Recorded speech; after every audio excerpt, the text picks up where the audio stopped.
ఇవాళ మాజీ deputy CM Alla Nani cycle ఎక్కబోతున్నారు. అమరావతిలో సీఎం చంద్రబాబు సమక్షంలో టీడీపీలో చేరనున్నట్లు ఆ పార్టీ వర్గాలు వెల్లడించాయి. ఆది నుంచి ఆయన వైఎస్ కుటుంబానికి సన్నిహితుడు. ఏలూరు అసెంబ్లీ స్థానం నుంచి 2004-2009 ఎన్నికల్లో కాంగ్రెస్ తరపున, 2019లో వైసీపీ తరపున గెలుపొందిన ఆళ్ల నాని జగన్ ప్రభుత్వంలో డిప్యూటీ సీఎంగా పనిచేశారు. గత ఎన్నికల్లో 62,000కు పైగా ఓట్ల తేడాతో టీడీపీ అభ్యర్థి బడేటి చంటి చేతిలో ఓడిపోయారు. ఉమ్మడి పశ్చిమ గోదావరి, ఏలూరు జిల్లాకు వైసీపీ అధ్యక్షుడిగా చాలా కాలం పనిచేసిన ఆయన 2 నెలల క్రితమే ఆ పార్టీకి రాజీనామా చేశారు. ఇక క్రియాశీల రాజకీయాలకు దూరంగా ఉంటానని ప్రకటించారు. తర్వాత మనసు మార్చుకుని టీడీపీలో చేరేందుకు నిర్ణయం తీసుకున్నారు. దీనిపై టీడీపీ శ్రేణులని తీవ్ర నిరసన వ్యక్తం చేశాయి.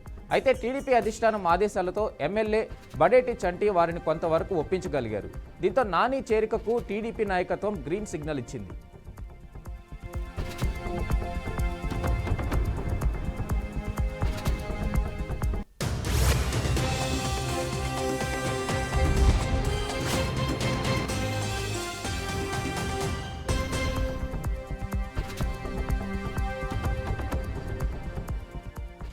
ఇవాళ మాజీ deputy CM Alla Nani cycle ఎక్కబోతున్నారు. అమరావతిలో సీఎం చంద్రబాబు సమక్షంలో టీడీపీలో చేరనున్నట్లు ఆ పార్టీ వర్గాలు వెల్లడించాయి.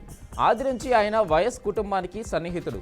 ఏలూరు అసెంబ్లీ స్థానం నుంచి 2004-2009 ఎన్నికల్లో కాంగ్రెస్ తరపున, 2019లో వైసీపీ తరపున గెలుపొందిన ఆళ్ల నాని జగన్ ప్రభుత్వంలో డిప్యూటీ సీఎంగా పనిచేశారు. గత ఎన్నికల్లో 62,000కు పైగా ఓట్ల తేడాతో టీడీపీ అభ్యర్థి బడేటి చంటి చేతిలో ఓడిపోయారు.